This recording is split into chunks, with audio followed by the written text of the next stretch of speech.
Okay, boys, we did a little more to the 42F today, good and bad. I've discovered 42 is a really unique year. There's not too many of them. And one of the surprising but not surprising discoveries is all the lines, gas lines, oil lines, they're all copper. We're saving brass. The cartridges for the war, they're copper. So a lot of us knew that the 41 lines were aluminum, but now they got to save aluminum, so they went to copper lines. Pretty impressive. So when my filler plug, come on over here, I got it out, put some heat to it very carefully, and when oil gets old enough, it becomes like a glue. And so I really think the doctor, when he got this bike in the early 70s, I don't think he rode it more than a year or two and let it sit. I mean, everything is just frozen. And I barely got it out. I had to put the big wrench on it and tap it lightly with a brass hammer.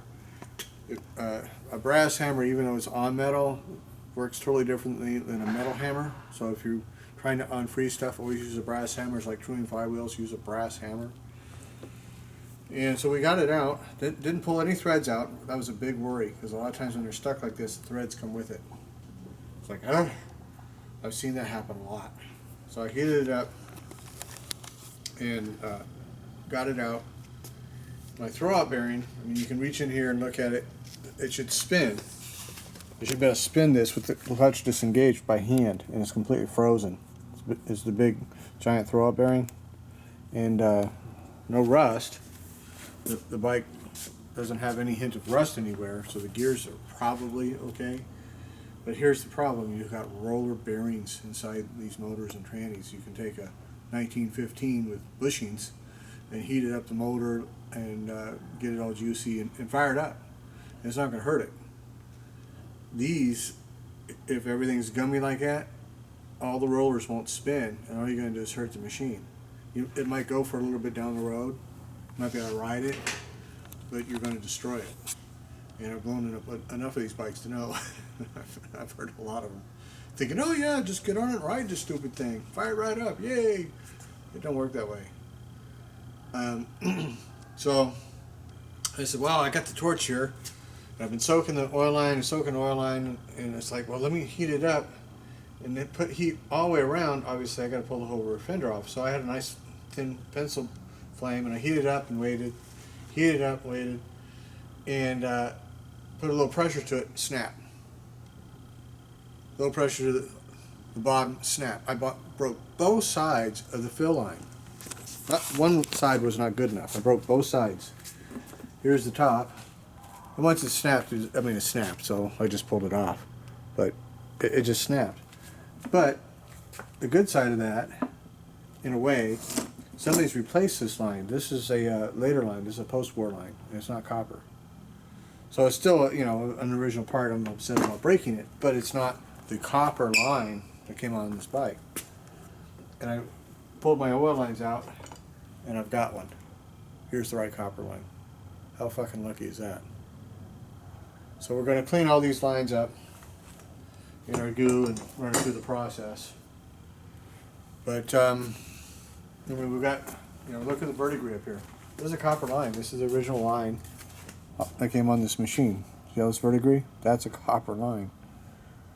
And all this stuff is frozen here, so I got to heat this up and pull this apart carefully and pull this off.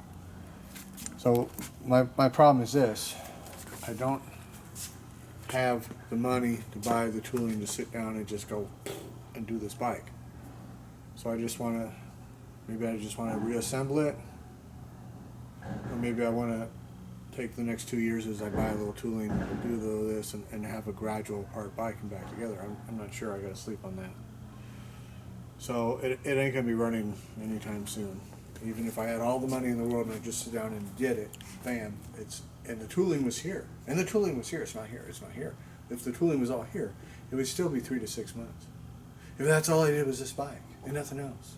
And that would be with a lot of luck. Like nothing else went wrong. And I had whatever went wrong in the pile, like I just found out. I ain't got to find no parts. So I got to sleep on this. and see. So thoughts or comments are welcome, please. You know, so that's where this bike's at right now, and I gotta see which way we want to go with it. So I'd dearly love to have this bike running. Out of all the bikes, if I had to keep just two, I would think I'd pick this one and the 38. So, of course, then again, what about the other one over there? Oh my God. Yeah, that works. So anyway, so that's the update on the 42F, and didn't get much done today because it's a slow, careful process. Think, you're not just pulling wrenches and going zing, zing, zing. That's how you really fuck this shit up. So if somebody else wants to do that to their bike, by all means, you can do it to your bike. So I'm doing a little bit of this, I'm playing with it there, I'm doing a little bit of this, and I'm playing with it there. And to get that off was about 2 hours of trying to be careful, and I still broke the fucking oil line twice. So, anyways, again, thoughts or comments, have at me. I'll see y'all later in the next video.